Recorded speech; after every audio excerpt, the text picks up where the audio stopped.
আচ্ছা, পড়া দিয়েছো ঠিক করে? মাসের ভাপাটা আমি তোমাদেরকে দেখাচ্ছি। এই দেখো পুরো হয়ে তেল ছেড়ে দিয়েছে। বলে আমার ভাইদের যে আমি রাখি পড়াতাম, ওই সকালে উঠে ওই দূর্বা তুলতাম, তারপরে মিষ্টি নিয়ে আসতে বলতাম মাকে। Good morning. তো তোমরা সবাই কেমন আছো? আমিও খুব ভালো আছি। তো আমি আবার চলে আসলাম আমার ইউটিউব ফ্যামিলিদের কাছে ব্লগের মাধ্যমে তোমাদের সঙ্গে আবার দেখা করতে। তোমরা কমেন্ট করে জানিও তোমরা সবাই কেমন আছো। সকাল সকাল আমার কাজ সব হয়ে গেছে আর পুজো দেওয়া কমপ্লিট হয়ে গেছে। দেখতেই পাচ্ছ আমার ছোট্ট ঘরে, ছোট্ট কোয়ার্টারে ছোট্ট ছোট্ট ঠাকুরগুলো আমি তোমাদেরকে দেখালাম। আমাদের জায়গাও নেই সেরকম বড় মন্দির করে রাখার। ছোট ছোট থাক আছে, ওর মধ্যেই ছোট্ট সিংহাসনে ছোট্ট ছোট্ট লোকনাথ, ছোট্ট কালীমা, ছোট্ট জগন্নাথ, ছোট্ট বজরংবলী। এই ছোট জায়গায় অনেক রকমের ঠাকুর তোমরা দেখতে পাবে। আমার কাজ সব কমপ্লিট হয়ে গেল। তো চলো আমার মেয়ে কি করছে তোমাদেরকে দেখাই। তাড়াতাড়ি স্কুল পাঠাইনি, ওর শরীরটা একটু খারাপ, তো আমি বলছি তাহলে বাড়িতেই পড়ো। কি না একটা পেছনে রাখলে চলো।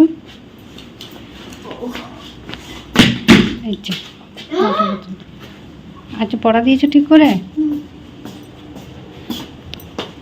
তোমাদের দাদাভাই ইলিশ মাছ নিয়ে এসছে আজকে, আর মাছটা আসছিল। আঁশগুলো পরিষ্কার করে সাইডে পিঠ বার করে তারপরে আমি তোমাদেরকে দেখাচ্ছি, কারণ মাছটা আসছিল দেখতে অতটা ভালো লাগছিল না। তো আমার মাছ যে কেটেছি 3টে ইলিশ মাছ, কাটাটা কেমন হয়েছে কমেন্ট করে জানিও। তো জানি না তোমার দাদাভাই এসে কি বলবে।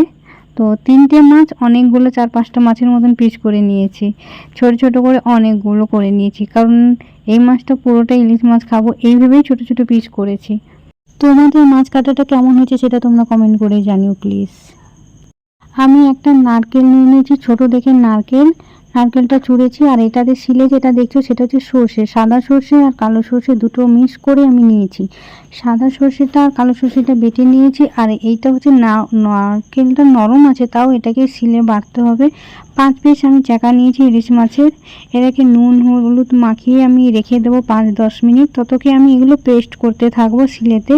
তো আমি পেস্ট মেশিনেও করতে পারি, মিক্সার গ্রাইন্ডারে। তো আমি পছন্দ করি না বেশি, আমি শিলে করি, কারণ আছে তাও করি না। তো এটা আমি পেস্ট করে নিয়েছি। দেখো শিলেতে করছি তাও কি সুন্দর, দেখো নরম হয়ে গেছে, পুরো প্লেন হয়ে গেছে। তো আমি একটা নারকেলের নিয়ে নিয়েছি, সেটা তোমরা দেখেছো। আর এটা হচ্ছে তোমার মাশরুম হয় না, ওইটা হচ্ছে একটু ভাজা করবো পেঁয়াজ লঙ্কা দিয়ে, একটু আলু দিয়ে মাশরুমটা ভাজবো। তো তোমাদের মাশরুম কাদের ভালো লাগে? আমারও তো খুব ভালো লাগে মাশরুমটা। আর যদি ছাতু হয়, গ্রামে হয় না খড়, ধানের খড় পচে গেলে একটা ছাতুর মতন বেরোয়, সেটা এর থেকেও টেস্ট হয়। তো আমি মাশরুমটা এখানে ভেজে নিয়েছি। আর ইলিশ মাছের ভাপাটা আমি তোমাদেরকে দেখাচ্ছি। এই দেখো পুরো হয়ে তেল ছেড়ে দিয়েছে, এত সুন্দর খেতে লাগে না। দুপুরে ইলিশ মাছের ভাপা, মাশরুমের ভাজা আর সবজি দিয়ে খাওয়া হয়ে গেছে। রাতে তোমাদের দাদাভাই মাটন নিয়েছে, বৃষ্টিও পড়ছে। এই মাছটা পুরোটাই বৃষ্টি পড়ছে, প্রথম মাস থেকে শেষ পর্যন্ত বৃষ্টি পড়ছে।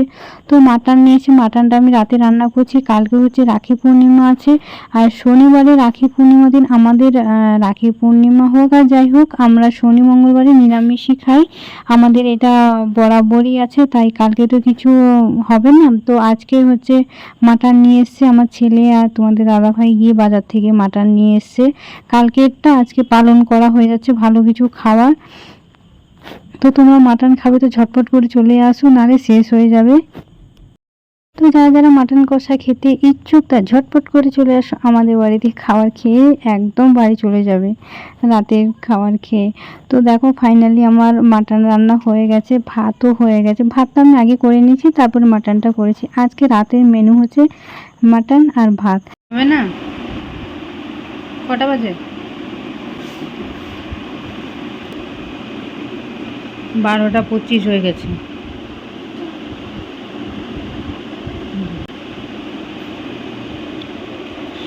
চলো ঘুমাও, চোখ বন্ধ করে। পর্দাটা সরিয়ে দাও, ঘুমাও চোখ বন্ধ করে। পাপা হাতিকে তাকাও, ঘুমাও।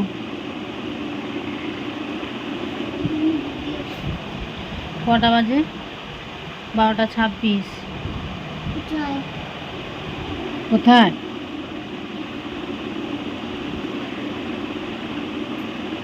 12:26 হয়ে গেছে। চোখ বন্ধ করে ঘুমাও। কারোর বাড়িতে কোনো ওকেশান যদি হয়ে থাকে, নাইট গার্ডের প্রয়োজন হয়, আমার সঙ্গে যোগাযোগ করো, শীঘ্রই ফ্রিতে নাইট গার্ডের ব্যবস্থা করে দেবো। তো সকালে উঠে আমার স্নান টান হয়ে গেছে, সব কিছু কাজ হয়ে গেছে, আর আমি রান্না করছিলাম আজকে নিরামিষ শনিবার। আর আমার মেয়ে স্কুল গেছে। এখানে দুর্গাপুরের ইংলিশ মিডিয়াম স্কুলগুলো রাখি পূর্ণিমাতে স্কুল খোলা ছিল, আর যেগুলো সরকারি স্কুল সেগুলো হচ্ছে টোটালি ছুটি ছিল। আর কি বলবো, মানে রাখি পূর্ণিমার মতন এত বড় দিনও, রাখির দিনও মানে ছুটি দেয়নি স্কুলে। আমার মেয়ে 2:20 বাড়ি এসছে, এসেই হচ্ছে রেডি আরও হয়েছে। আর আমি কি বলতো, রান্না করলে না চুলটা গোফা করেই রাখি, চুল যদি পড়ে যায় তোমাদের দাদাভাই তাহলে তো হয়েই গেল। আর আমার ছেলে সকাল থেকে বলছে, মা দিদি কখন আসবে আমাকে রাখি পরাবে। তো আমার মেয়ে স্কুল থেকে চলে এসছে, আর আমি এদিকে রান্না করতে করতে আমিও রেডি করে ফেলিয়েছি মিষ্টি। আর যেটুকু ছিল তোমাদের দাদাভাই মিষ্টি এনে দিয়েছিল, আর আমার ছেলে কিছু রাখি পরানোর আগে খেয়ে নিয়েছে, তো ফ্রিজ থেকে বার করে খেয়ে নিয়েছে। আর আমার ভাসুরের ছেলেটা আসবে, ওকেও দেবে, আর আমার ছেলেকেও রাখি পরাবে, আমার মেয়ে তার ভাইকেও পরাবে। তো দাদাকে আর ভাইকে রাখি পরাবে। আর আমার মেয়ে হচ্ছে গোপী ড্রেসটা পরেছে, আর উপরে ব্লাউজটা খুঁজে পাচ্ছে না, তাড়াহুড়োতে যখন যে জিনিসটা খুঁজি না আমি পাই না। তো যাই হোক, উপরে একটা গেঞ্জি টপ পরে নিয়েছে, পরে হচ্ছে রেডি হয়ে গেছে। তো দুজনের এই যে চলে এসছে বসবে। আর আমার ভাসুরের ছেলে কি বলতো, ও তো সকাল হলেই ঘুম থেকে উঠে আর বাড়িতে দেখা যাবে না, বাইরে ঘুরতে চলে যাবে। আজকে রাখি পূর্ণিমা, বোনের হাতে রাখি পরবে বলে আজকে কোথাও যায়নি, রাখি পরবে বলে। আর ওরও আজকের স্কুল ছিল, মানে কি বলবো, ও এসে স্নানটা করে টিফিন বক্সটা ব্যাগ থেকে বার করে স্নানটা করে বলছে, মা আমি ভাইকে রাখি পরাবো। এত সুন্দর, মানে আমি একটা দেখছি না, মনে আমার ছোটোবেলা আমার ভাইদের যে আমি রাখি পরাতাম, ওই সকালে উঠে ওই দূর্বা তুলতাম, তারপরে মিষ্টি নিয়ে আসতে বলতাম মাকে, সেই যে আনন্দটা, পাড়ার দাদাদের রাখি পরানো, সেই আনন্দটার কথা আমার মনে পড়ে যাচ্ছে, সেই ছোটোবেলার কথাটা। এখন রাখি পূর্ণিমাটা আমাদের কাছে এখন অতটা সেরকম নেই, যাদের ভাই আছে হয়তো যেতে পারছে, আমার তো নেই, তো আমি যেতে পারছি না। আমার কাকা জ্যাঠার ছেলে আমার ভাই হয়, তাদেরকেও রাখি পরানো যায়, পাড়ার দাদাদেরও যেমন রাখি পরাতাম পরানো যায়, কিন্তু এখন যে যার কাজে সে যার ব্যস্ত হয়ে গেছে। হয়তো আমি মায়ের বাড়িতে গেলে কেউ আছে কেউ নেই, এরকমই হবে। যাই হোক, ভিডিওটা এই পর্যন্ত। সবাই ভালো থেকো, সুস্থ থেকো, সব দাদাগুলো ভালো থাকে, সব ভাইগুলো ভালো থাকে, সব বোনগুলো যেন ভালো থাকে। Tata, bye bye.